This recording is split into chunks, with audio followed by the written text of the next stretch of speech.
Welcome back to Let's Get Weird in the Dark.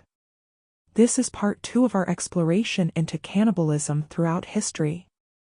In part 1, we examined medicinal cannibalism, the consumption of human flesh, bone, and blood as deliberate medical practice. Tribal warriors eating hearts for courage. European physicians prescribing mummy powder and distilled skull. Apothecaries selling human fat. All of it legal. All of it accepted. All of it considered medicine. Tonight, we cross into different territory. We're leaving behind the realm of choice, of ritual, of medical theory. We're entering the realm of desperation, of survival, of circumstances so extreme that the final taboo, the consumption of other humans, became not a choice, but the only option left. This is the history of survival cannibalism. And it's darker than anything we've covered so far. Settle in. Close your eyes. Let's explore what happens when civilization breaks down and humans face the ultimate question: will you eat another person to survive? Before we go further, we need to understand the difference between what we discussed in part 1 and what we're examining now. Ritual cannibalism and medicinal cannibalism were cultural practices. They were planned. They had rules, procedures, beliefs. They happened within functioning societies. There was meaning attached. Power transfer. Healing. Spiritual transformation. The people consumed were chosen for specific reasons: enemies, criminals, the already dead. Survival cannibalism is different.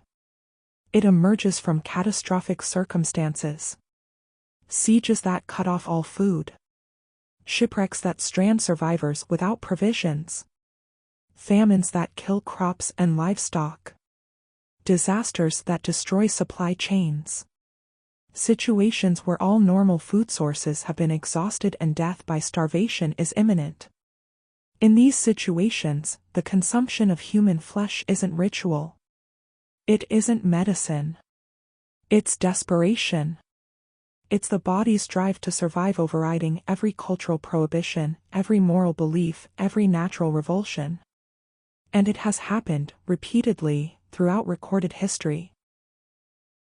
One of the earliest detailed accounts comes from the Roman historian Josephus, describing the siege of Jerusalem in 70 AD. The Roman army, led by Titus, surrounded the city. The siege lasted months. Food supplies dwindled, then disappeared. People ate leather. They ate grass. They consumed anything that could be swallowed. Josephus recorded accounts of family members stealing food from each other, of violence over scraps, and eventually, of a woman who killed and ate her own infant child. The account is graphic. The woman, driven mad by starvation, killed her nursing baby, roasted the body, and consumed half of it before others in her building discovered what she'd done. When they demanded she share the food, she showed them what remained.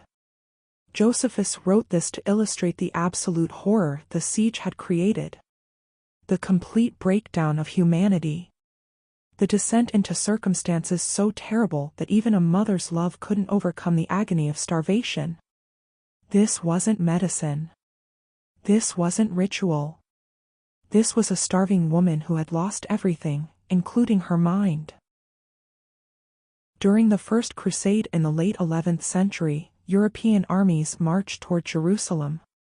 Supply lines were long. Planning was poor. Thousands of soldiers and camp followers found themselves in hostile territory with dwindling provisions. At the siege of Mara in 1098, after the Crusaders captured the city, food became scarce. The army had been on short rations for weeks. The city they conquered had little to offer. Most supplies had been consumed during the siege. Chronicles from the period record that some crusaders, facing starvation, turned to the bodies of their Muslim enemies. Not as ritual. Not as desecration, though that was certainly a factor. but as food. The chronicler Radolf of Caen wrote that soldiers boiled adult bodies in cooking pots and roasted children on spits. His account was meant to shock, to demonstrate how far from Christian virtue these warriors had fallen. Other chronicles mention similar incidents throughout the Crusades. Bodies of enemies used as emergency provisions. The justification, when any was offered, was survival. God would forgive what was necessary to continue his holy war. Whether these accounts are accurate or exaggerated is debated. Medieval chronicles often included shocking details for dramatic effect. But multiple independent sources mention cannibalism during the Crusades, suggesting something happened, even if the scale is uncertain. The Mongol invasions of the 13th century created numerous siege situations. Mongol strategy often involved surrounding cities and cutting off all supply routes. They were patient. They would wait months for a city to surrender. Chinese chronicles from this period describe what happened inside besieged cities. The progression was always similar. First, all livestock was slaughtered and eaten. Then horses, dogs, cats, rats. Then leather goods, soaked and boiled. Then anything organic at all. And then, the bodies of the dead. During the siege of Kaifeng in 1232, which lasted over a year, chronicles describe the price of human flesh in the city's desperate black markets. The bodies of the newly dead were butchered and sold like any other meat. Children commanded higher prices than adults, the flesh was more tender. This wasn't secret. This wasn't hidden. It was open trade, driven by pure economic desperation. If you had money and wanted to survive, you could buy human meat. If you had a body to sell, you could get money for other necessities. The Mongols knew what was happening inside the cities they besieged. It was part of their strategy. Let the city consume itself. Let horror and desperation break the will to resist. The knowledge that your neighbors were eating each other was almost as destructive as the starvation itself. Russia experienced catastrophic famines multiple times in its history. The famine of 1601 to 1603, during the time of troubles, killed an estimated 2 million people. Contemporary accounts describe cannibalism in affected areas. Bodies of famine victims were exhumed and eaten. Families consumed their own dead rather than let them go to waste. In some villages, the newly dead were butchered before burial. The starving didn't see corpses. They saw food. Russian church records from this period mention cases being brought before religious authorities. People confessing to consuming human flesh. Asking for absolution. The church had to develop responses to something their doctrine barely addressed. What is the spiritual consequence of eating another person to survive? Most priests gave absolution. They recognized that starvation drove people to unthinkable acts. That sin required choice, and the starving had no choice. God would understand. But the trauma remained. Survivors of these famines carried the knowledge of what they'd done. Communities that had eaten their dead had to rebuild social bonds despite everyone knowing what had occurred. The shame didn't die with the famine. Across these historical accounts, a pattern becomes clear. Survival cannibalism follows predictable stages. Stage 1: Denial. People refuse to believe the situation is desperate enough to require such measures. They cling to hope of rescue, of rain, of supplies arriving. Stage 2: Exhaustion of alternatives. Every normal food source is consumed. Animals, pets, leather, plants, anything organic. Only when absolutely nothing else remains do people consider the final option. Stage 3: The first crossing. Usually, this involves consuming someone who died naturally. Someone already dead from starvation or disease. The logic is easier, they're already gone. Using the body isn't killing. It's just using what's available. Stage 4, normalization. Once the taboo is broken, it becomes easier. The body adapts. The mind rationalizes. Survival instinct overrides revulsion. What was unthinkable becomes routine. Stage 5, which doesn't always occur, active killing. This is the final breakdown. When people stop waiting for natural death and start creating victims. This is when survival cannibalism crosses into murder. Not all survival situations reach stage 5. But many reach stage 4. And that's what we'll explore in the next segments, the documented cases where desperate humans consumed each other, and how they justified it, survived it, and lived with it afterward. November 20th, 1820. The whaling ship Essex sailed in the Pacific Ocean, hunting sperm whales. The crew of 20 men was far from land, deep in their voyage. A massive sperm whale, estimated at 85 feet long, rammed the ship. Deliberately. The whale struck once, circled, and rammed again. The Essex began taking on water. Within minutes, the crew knew the ship was lost. They launched 3 small whaleboats. They salvaged what supplies they could, some hardtack, water, navigational equipment. Then they watched the Essex sink. They were over 1,000 miles from the nearest known land. The captain, George Pollard, decided to sail east toward South America rather than west toward Polynesian islands. The crew feared the islands were inhabited by cannibals. They chose the longer route to avoid that fate. The irony would become apparent. The 3 boats stayed together initially. They rationed their meager supplies. They caught a few fish. They collected rainwater when it fell. But it wasn't enough. After 3 weeks, they reached Henderson Island, a small uninhabited atoll. They found water and birds. For a few days, they ate. But the island couldn't sustain 20 men. After a week, 17 men got back in the boats. 3 chose to stay on the island, preferring to take their chances there rather than return to the open ocean. The boats separated in a storm. Each was alone now. By January, 2 months into their ordeal, men began dying. The first to die in Captain Pollard's boat was a young man named Matthew Joy. The survivors were already weakened, already starving. They looked at the body. They made a decision. They butchered Matthew Joy's corpse. They ate it. All of it. Nothing was wasted. Organs. Muscle. Everything that could be consumed was consumed. The bones were saved, they would crack them open for marrow later. This kept them alive for days. But then the meat was gone, and they were starving again. And Captain Pollard's boat, 4 men remained alive. All were near death from starvation. They'd already consumed 2 men who had died naturally. But death wasn't coming fast enough. They were going to die waiting for someone to die. One of them made a suggestion. They should draw lots. 1 man would be sacrificed so the others could live.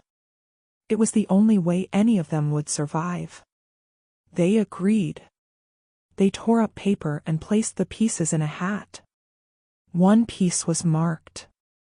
They drew. Owen Coffin, the captain's young cousin, drew the short lot. He was 17 years old. Pollard was his mother's cousin. He'd watched the boy grow up. He'd brought Owen on this voyage. Pollard offered to take Owen's place. Owen refused. The lot had spoken. Owen accepted his fate. They drew lots again to determine who would be the executioner. Another young man, Charles Ramsdell, drew that lot. Owen Coffin was shot. His body was butchered. The 3 surviving men consumed him. Days later, another man died naturally. Pollard and Ramsdell consumed him too. Finally, after 95 days at sea, they were rescued. 2 men remained alive in that boat. Captain Pollard and Charles Ramsdell. Both had consumed multiple human beings. Both had participated in the killing of Owen Coffin. The second boat, under First Mate Owen Chase, went through similar horrors. 3 men survived out of the original 6. They also consumed their dead. Chase would later write an account of the ordeal, carefully detailing what they'd done and why. The third boat was never found. All aboard were lost, presumably to starvation and the ocean. The 3 men who stayed on Henderson Island were eventually rescued. They survived by eating birds and shellfish. They made the right choice. When the Essex survivors returned to civilization, their story spread. The cannibalism was public knowledge. Chase's published account didn't hide it. He explained the necessity, the deliberation, the lots drawn. The public response was mixed. Some condemned the men. Others understood. Survival at sea was brutal. These men had done what was necessary. The maritime community largely accepted it. Sailors knew what starvation at sea meant. They knew about the custom of the sea. Captain Pollard returned to whaling. 2 years later, his next ship also wrecked. He survived again but never captained another ship. He lived another 40 years, working as a night watchman in Nantucket. He kept a box in his house containing items from the Essex voyage. Every year on the anniversary of Owen Coffin's death, he locked himself in his room for the day. The Essex case wasn't unique. Maritime history contains numerous similar accounts. Shipwrecks that left survivors in boats without food or water. Situations where cannibalism became standard practice. The maritime world had developed what was called the custom of the sea. When food ran out and men were dying, lots would be drawn. The loser would be killed and eaten. This kept the maximum number of men alive until rescue. It wasn't official law. No Admiralty court endorsed it. But it was understood practice. Sailors knew about it. They accepted it as the price of maritime life. If you went to sea, you accepted the possibility that you might draw the short lot someday. The system had rules. All had to agree to draw lots. The selection had to be random. No one was exempt, even the captain could draw the fatal lot. And crucially, the killing had to be necessary. You couldn't kill someone while food remained or rescue seemed imminent. Court cases occasionally dealt with these situations. In 1841, the crew of a ship called the William Brown drew lots after their ship struck an iceberg. They killed 14 passengers to keep the overloaded lifeboat from sinking. The crew was prosecuted when they returned, but the penalties were light. The court understood the necessity. The most famous legal case came in 1884, involving a yacht called the Mignonette. 4 men were adrift in a small boat after their yacht sank. 3 were experienced sailors. 1 was a 17-year-old cabin boy named Richard Parker. After 18 days without food, the 3 sailors discussed drawing lots. The captain, Tom Dudley, argued they should kill the cabin boy instead. Parker was dying anyway. He'd drunk seawater and was in a coma. Killing him would spare him suffering and save 3 men rather than sacrificing someone healthy. 2 of the sailors agreed. The third didn't participate but didn't object. Dudley cut Parker's throat. The 3 men drank his blood and ate his flesh. 4 days later, they were rescued. Back in England, Dudley and his mate were charged with murder. They didn't hide what they'd done. They explained the necessity. They invoked the custom of the sea. The court rejected the defense. The judges ruled that necessity was not a legal defense for murder. Drawing lots was one thing, that at least gave everyone equal risk. But choosing a victim because he was weak and dying? That was murder. Dudley and his mate were convicted and sentenced to death. The sentence was immediately commuted to 6 months in prison. The court had made its legal point, but it understood reality. These were desperate men, not murderers. They served their time and returned to sea. The case established precedent. The custom of the sea was not legal. But the light sentence showed that courts would be lenient when genuine necessity existed.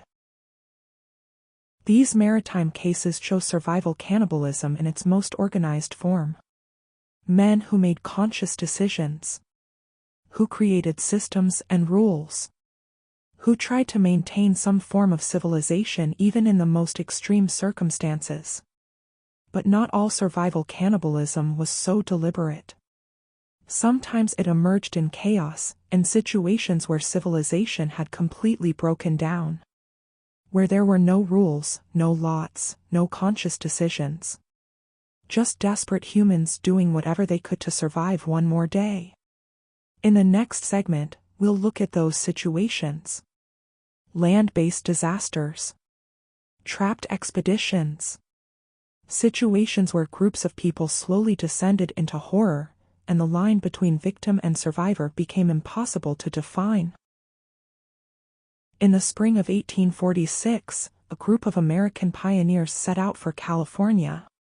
Led by George Donner and James Reed, the party consisted of 87 men, women, and children. They were seeking new lives in the West. They made a critical mistake.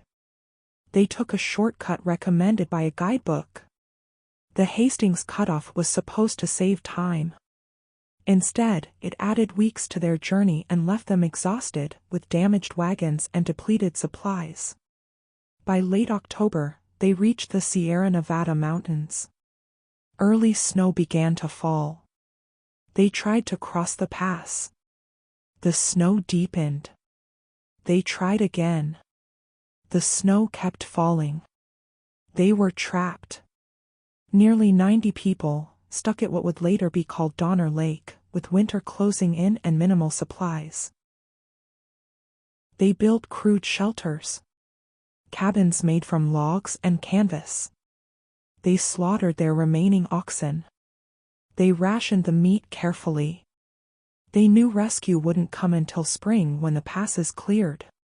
November passed. December arrived. The snow continued. It piled up 10 feet deep, then 15, then 20. The shelters were buried. People dug tunnels through the snow to move between cabins. The oxen meat ran out. They ate the hides, boiling them into a glutinous paste. They ate mice and rodents they could catch. They boiled bones repeatedly to extract any remaining nutrients. By mid-December, people began dying. The old died first. Then the very young. Then anyone weakened by illness. The bodies were buried in the snow outside the cabins. A group of 15 tried to cross the mountains on improvised snowshoes. They called themselves the Forlorn Hope. 10 days into their journey, they ran out of food. Completely. 32 days the Forlorn Hope was in the mountains. 15 started. 7 survived to reach help. 4 died in the first 2 weeks. The survivors had no food. They discussed drawing lots. Before they could, another man died. Patrick Dolan. He died in a snowstorm, delirious and raving. They ate him. They roasted strips of his flesh over a fire. They consumed everything usable. It kept them alive for days. Then the meat was gone. Another died. They ate him. Then another. William Eddy, one of the survivors, refused to eat. 2 of the dead were his friends. He couldn't bring himself to consume people he'd known. He survived on toasted strings from his snowshoes and whatever else he could find. The others had no such restraint. Survival had become the only consideration. Friendship, decency, normal human feeling, all had been consumed by hunger just as surely as the flesh they ate. When the 7 survivors finally reached a ranch in the Sacramento Valley, they were skeletal. Barely alive. But they could guide rescue parties back to the lake. While the forlorn hope struggled through the mountains, conditions at the lake deteriorated. More people died. The survivors were too weak to bury the bodies properly. The dead were left in the snow near the cabins. And then, someone made a decision. The exact sequence isn't clear from survivor accounts. People didn't want to talk about it later. But at some point, the survivors at the lake began consuming their dead. Not all of them. Some refused. Some families maintained strict rules. They would not eat their own dead, and they would not let others eat their dead. But other families made different choices. Children died and were consumed. Spouses died and were consumed. The strong ate the weak. The living ate the dead. It became routine. When the first rescue party arrived in late February, they found a scene of horror. Dismembered bodies near the cabins. Human remains stored like provisions. Survivors so accustomed to the situation they spoke of it matter-of-factly. The rescuers were shocked, but they understood. These people had been trapped for months. They'd done what they had to do. 4 rescue parties made it through the mountains between February and April. Each time, they brought out whoever was strong enough to travel. But the journey was brutal, and not everyone who left with rescuers made it out alive. One rescue party found the Donner family camp, separated from the main lake group. George Donner was dying. His wife stayed with him. Their children went with the rescuers. When the next party arrived weeks later, George Donner was dead. His wife was still alive, but she refused to leave. She'd been consuming her husband's body to survive. She couldn't face her children after that. She died before the next rescue arrived. At the main camp, rescuers found Louis Keseberg alone, the last survivor.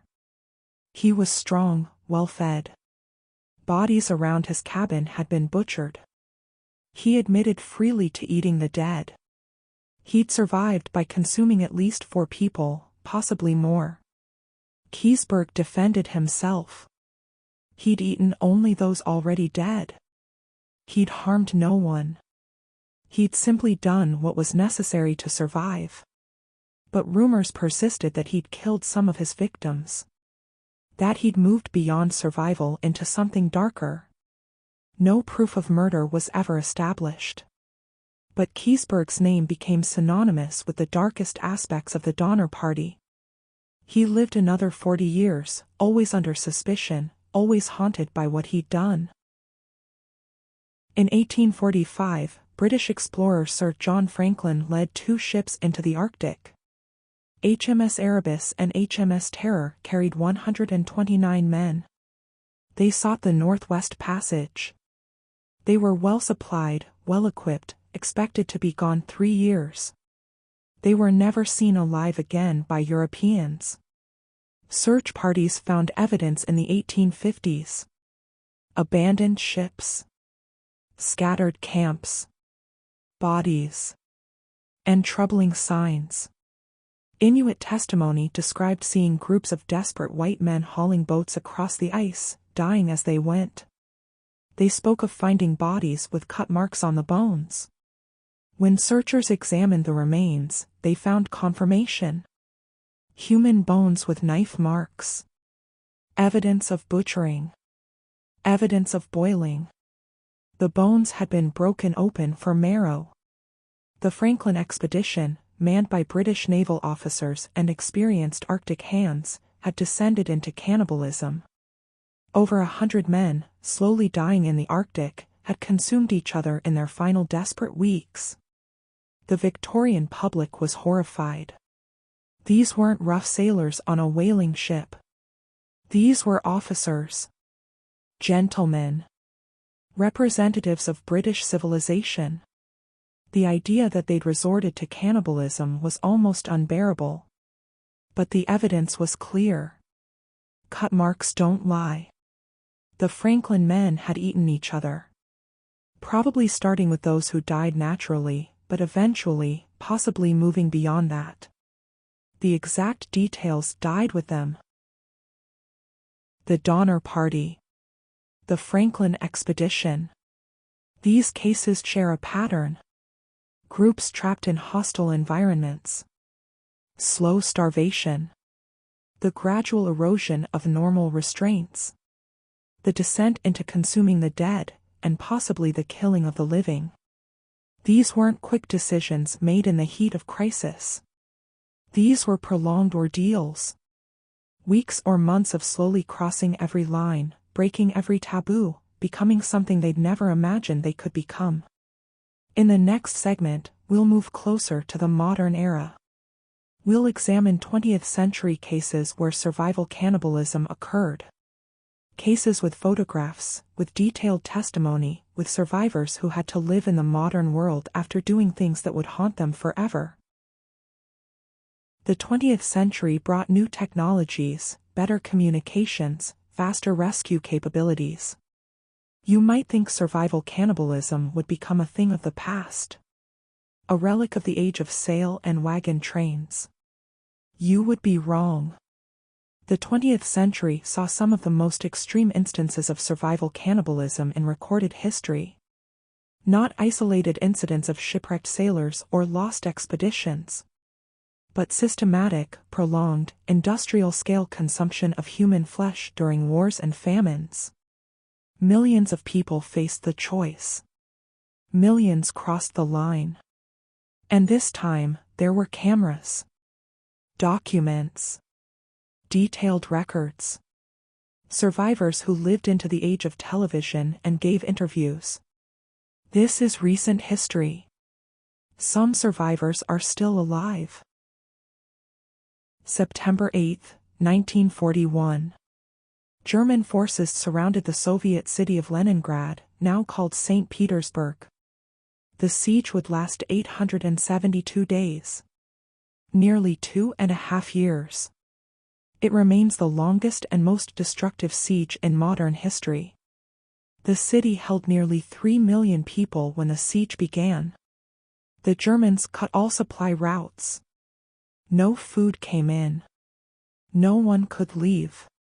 The population was trapped. By November, food rations had been reduced to bare subsistence. 250 grams of bread per day for workers. 125 grams for everyone else. That's about 2 slices. That was the entire daily ration. Winter arrived. The first siege winter was brutal. Temperatures dropped to -30 Celsius. Heating fuel ran out. Water pipes froze. And people began dying. Thousands per day. Then tens of thousands. The official death toll for the siege is over 1 million people. Most died from starvation. Pause. Soviet records, sealed for decades and only released after the fall of communism, reveal what happened inside Leningrad during the worst months. People ate anything organic. Wallpaper paste.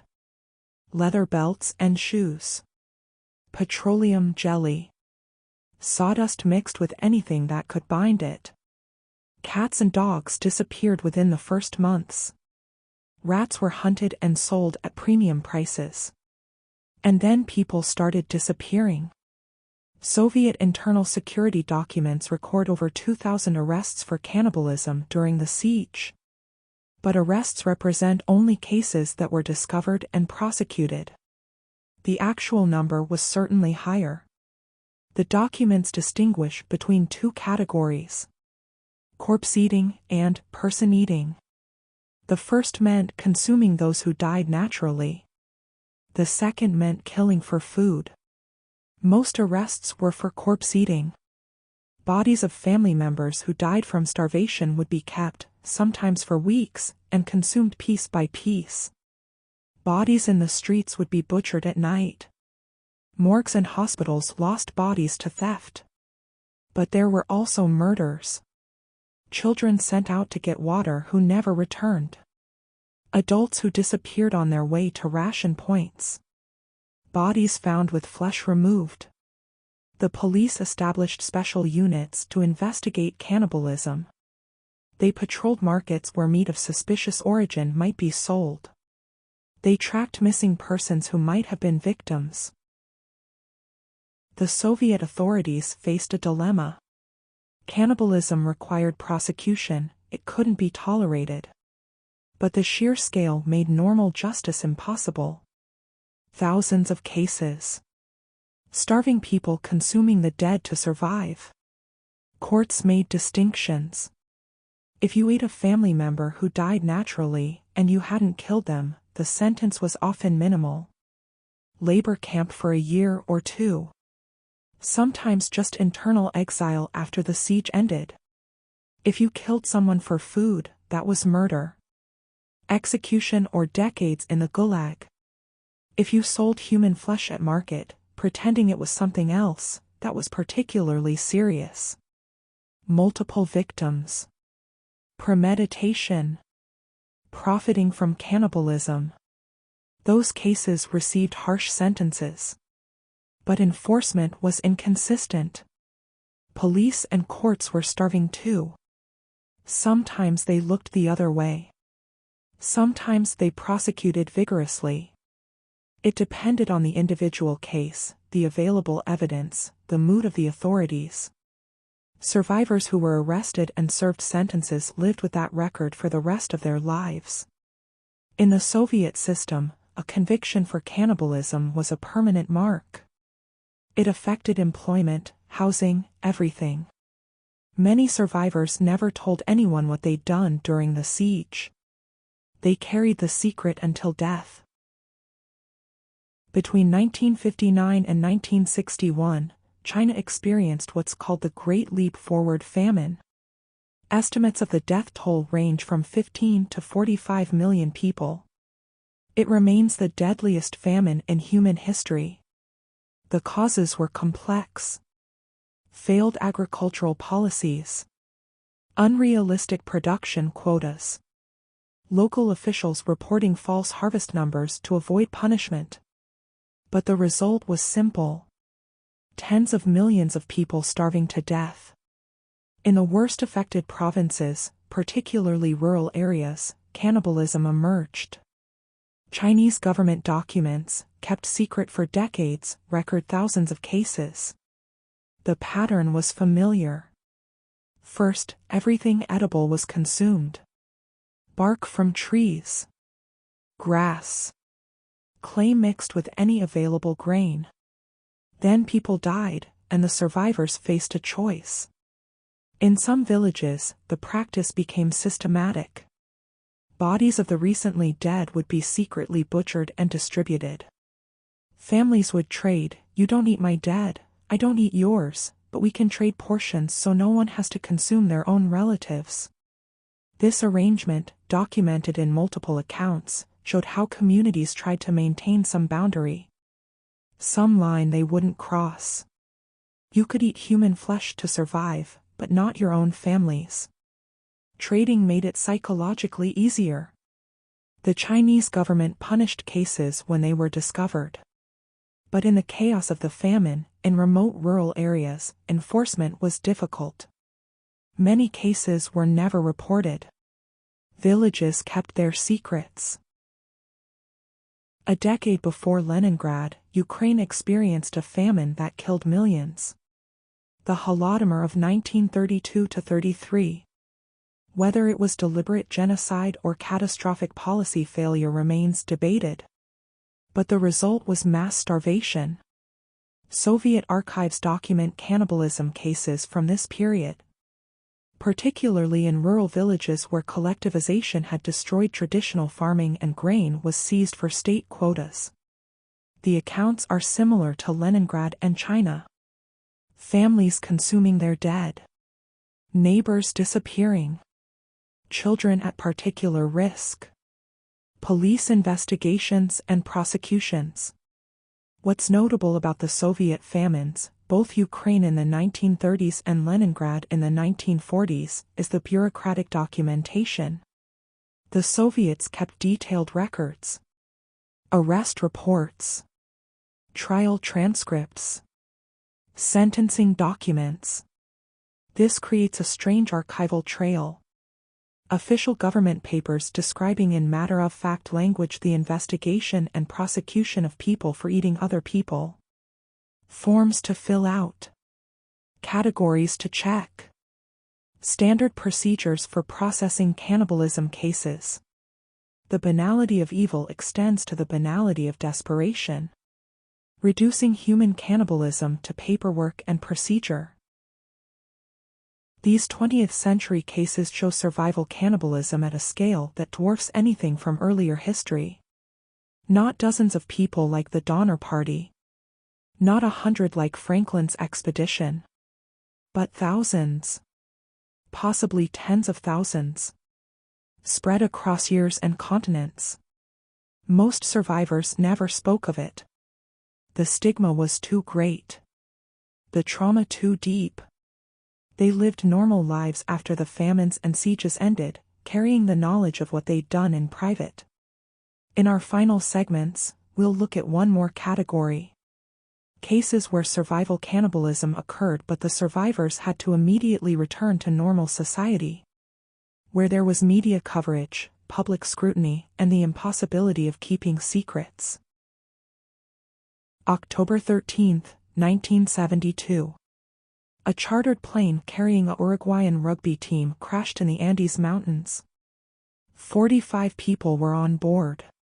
The plane hit a mountain and broke apart. The fuselage slid down a glacier and came to rest in a remote valley. 33 people survived the initial crash. They were at 11,800 feet elevation, surrounded by snow and ice. The nearest civilization was over 50 miles away through some of the most hostile terrain on Earth. They had almost no food. Some wine. A few chocolate bars. Some snacks passengers had brought. That was it. They waited for rescue. They were certain planes would be searching. They just needed to survive a few days. 8 days later, they heard on a small radio that the search had been called off. The authorities had concluded there were no survivors. No one was looking for them anymore. They were on their own. By the 10th day, the food was gone. Some of the injured had died from their wounds. The survivors were weakening. They'd tried eating leather from luggage. They'd melted snow for water. But there was no food. Nothing grew at that altitude. No animals. Nothing. They looked at the bodies of their friends who had died. Bodies preserved by the cold. And they faced the question. Several people suggested it. Others resisted. They were Catholic. Many had been raised with strong religious beliefs. The idea of consuming human flesh violated everything they'd been taught. But they were dying. Starvation was killing them. And the bodies were there. Already dead. Already lost. Could using them to save the living really be wrong? They debated. They prayed. They wrestled with the decision. Finally, a few agreed to try. They cut small pieces of flesh from the bodies. They consumed it. It kept them alive. Over the following days, more joined. Not everyone. A few refused for weeks. But eventually, almost all participated. Survival demanded it. They survived for 72 days. 2 months and 10 days in the mountains. Consuming their dead. Waiting for rescue that never came. Finally, 2 of the strongest decided to walk out. Fernando Pardo and Roberto Canessa. They prepared for days, gathering the warmest clothes, the best equipment they could salvage. Other survivors gave up their rations so the 2 could build strength for the journey. They walked for 10 days. Through snow and ice. Over mountain passes. With minimal equipment. They survived by carrying human flesh with them. Portions cut from the bodies and packed like provisions. On day 10, they saw green. Trees. A valley. Signs of civilization. They found a Chilean farmer on horseback. Rescue was finally coming. When helicopters reached the crash site, they found 16 survivors still alive. Emaciated. Weak. But alive. All of them had survived by consuming their dead. The survivors debated whether to tell the truth. Some wanted to keep it secret. To say they'd survived on the limited rations from the plane. To protect their families from knowing. But others argued the truth would come out. The authorities would examine the bodies. They'd see evidence. Better to control the narrative. To explain it themselves. They decided to tell the truth. In a press conference shortly after rescue, they admitted they'd consumed their dead. They explained the necessity. They asked for understanding. The world's reaction was mixed. Some condemned them. Religious leaders called it a sin. Families of the dead were horrified that their loved ones had been consumed. The idea of eating human flesh, even to survive, violated deep taboos. But many understood. These were young men, stranded in impossible circumstances. They'd done what they had to do. They'd tried to maintain dignity. They'd survived. The Catholic Church, after consideration, issued a statement. In circumstances of extreme necessity, with no other option, consuming the already dead to preserve life was not a mortal sin. God would understand. This religious absolution helped. It gave survivors and their families a framework to process what had happened. The survivors returned to normal life. They went back to school, to jobs, to families. But they carried what they'd done with them. Some handled it better than others. Some spoke openly about the experience, wrote books, gave lectures. They framed it as a survival story. A testament to human endurance. Others struggled. Several survivors dealt with depression, PTSD, survivor's guilt. They'd lived because others died. They'd consumed people they loved. The psychological weight was enormous. The families of those who died had varied reactions. Some found peace knowing their loved one's death had meaning. That their body had saved lives. Others never accepted it. Never forgave. The trauma rippled through families for generations. What made the Andes case unique was the publicity. Unlike Leningrad survivors who could hide what they'd done, unlike famine victims who kept silent, the Andes survivors lived in the spotlight. Everyone knew. There was no hiding. No privacy. No option to forget. They had to integrate the experience into their public identities. They were forever the Andes survivors. The people who ate their friends. That would always be the first thing people knew about them. The Andes crash is the most famous modern case, but not the only one. Other incidents have occurred where rescue came too late and survivors resorted to cannibalism. Most modern cases involve small numbers. A shipwreck with a few survivors in a lifeboat. A lost hiking group. A crashed plane in a remote area. The pattern is always similar. Isolation. Exhaustion of food supplies.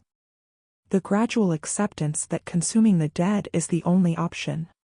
What's different now is the aftermath. Modern survivors face media scrutiny, psychological evaluation, legal questions. They can't disappear into anonymity the way historical survivors could. They live in a world with cameras, interviews, documentaries. Their stories become public property. And they have to navigate that reality while processing their own trauma. The Andes survivors showed that even in the modern world, even with all our technology and civilization, the ancient question can still arise.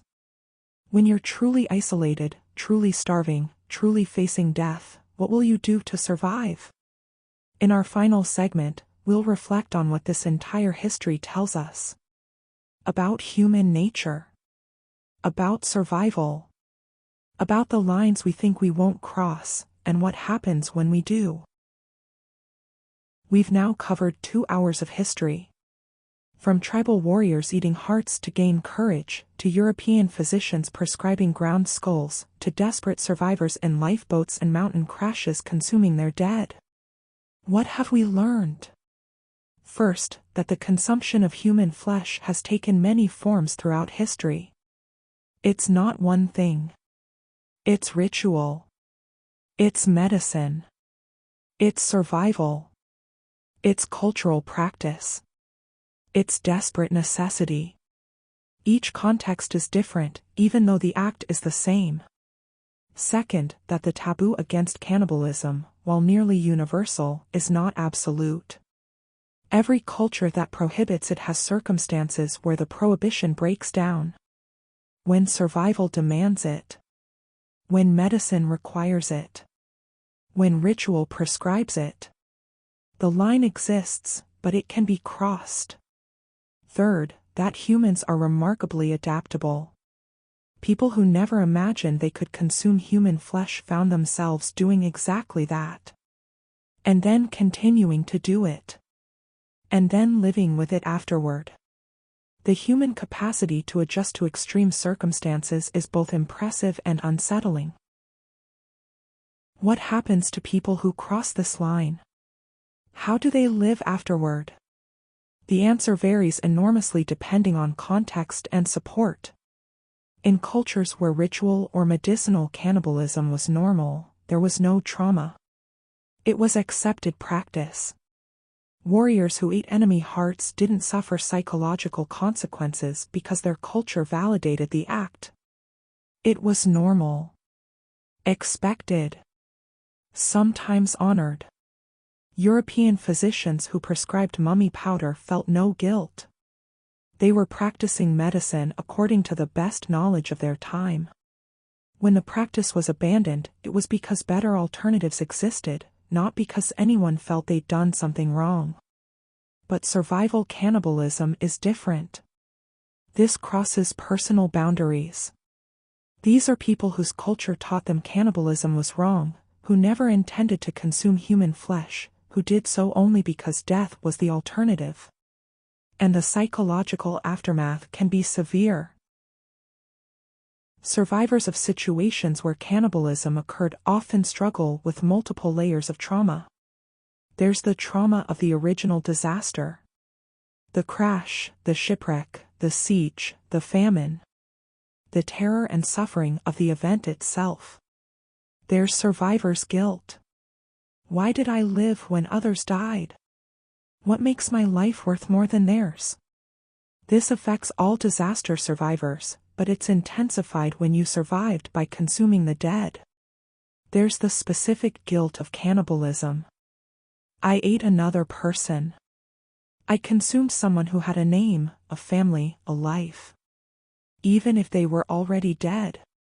Even if I had no choice. The act itself carries weight. And there's the social consequence. The knowledge that everyone knows what you did. The stares. The whispers. The fact that you're forever defined by the worst moment of your life. Some survivors develop PTSD, nightmares, intrusive memories, difficulty eating meat, difficulty being around food. The psychological scars can last decades. Others develop remarkable resilience. They frame the experience as testament to human endurance. They find meaning in survival. They help others understand that extreme circumstances can break anyone, and that doesn't make them monsters. 2 hours of history raises questions that don't have easy answers. Is survival cannibalism morally acceptable? Most people say yes, if the person was already dead and no other option existed. The dead can't be harmed, and the living deserve a chance at life. But what about drawing lots? Deliberately killing someone so others can survive? That's harder. It's murder, even if it saves more lives. Yet maritime law historically recognized it. Courts were lenient. There's a recognition that in truly extreme circumstances, impossible choices become necessary. What about eating your own family versus trading with others so you don't have to? Does that distinction matter morally? It certainly mattered psychologically to people who did it. They needed that boundary. What about consuming the dead from famines or sieges where some people caused the crisis through bad policy? The survivors didn't create the situation. But they had to live with crossing the line. Is there responsibility for the leaders who created conditions where cannibalism became necessary? These questions don't have universal answers. Different cultures, different belief systems, different circumstances lead to different conclusions. But there is one thread that runs through all the stories we've covered. Whether it's a warrior eating an enemy's heart, a physician prescribing mummy powder, or a crash survivor consuming their dead friend, in every case, there's an attempt to find meaning. To make the act serve a purpose. The warrior gains courage. The patient receives healing. The survivor lives another day. No one wants to believe they consumed human flesh for nothing. That it was meaningless. That it didn't matter. So meaning is created. Power is transferred. Medicine is administered. Life is preserved. This need to find meaning in extreme acts might be the most fundamentally human thing about these stories. We can't just do terrible things. We have to believe they served a purpose. That they meant something. That they were necessary. Whether that meaning is real or constructed doesn't really matter to the individual living with it. They need the framework. The justification. The story they can tell themselves about why it happened and what it meant. So here we are. 2 hours later. You've heard about ancient rituals and medieval apothecaries. About ships at sea and parties lost in snow. About sieges and famines. About plane crashes and survival. You've learned that humans have consumed other humans throughout history, in every era, on every continent, for many different reasons. And perhaps most importantly, you've learned that the people who did this weren't monsters. They were ordinary humans who found themselves in extraordinary circumstances. Who made choices they never imagined they'd have to make. Who crossed lines they thought they'd never cross. Some did it casually, because their culture normalized it. Some did it desperately, because death was the alternative. Some did it methodically, because medicine demanded it. But they were all human. Just like you. Just like everyone listening. And that's perhaps the most unsettling realization of all. Not that cannibalism happened. But that ordinary people did it. That under the right circumstances, or the wrong circumstances, anyone might do the same. We like to think we know our boundaries.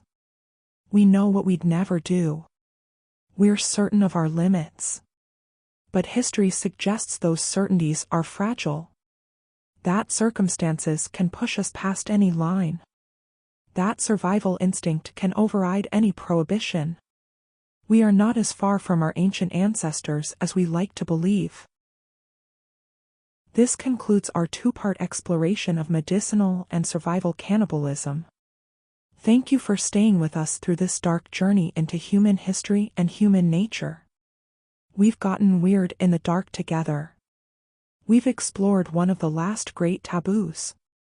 We've looked unflinchingly at what humans have done and will do when pushed to extremes. Rest now. Let these stories settle. Let your mind process what you've learned. And perhaps, in the quiet darkness, reflect on the nature of humanity itself. What we're capable of. What we've survived. What we carry with us. Sweet dreams. And thank you for letting things get weird in the dark. Good night.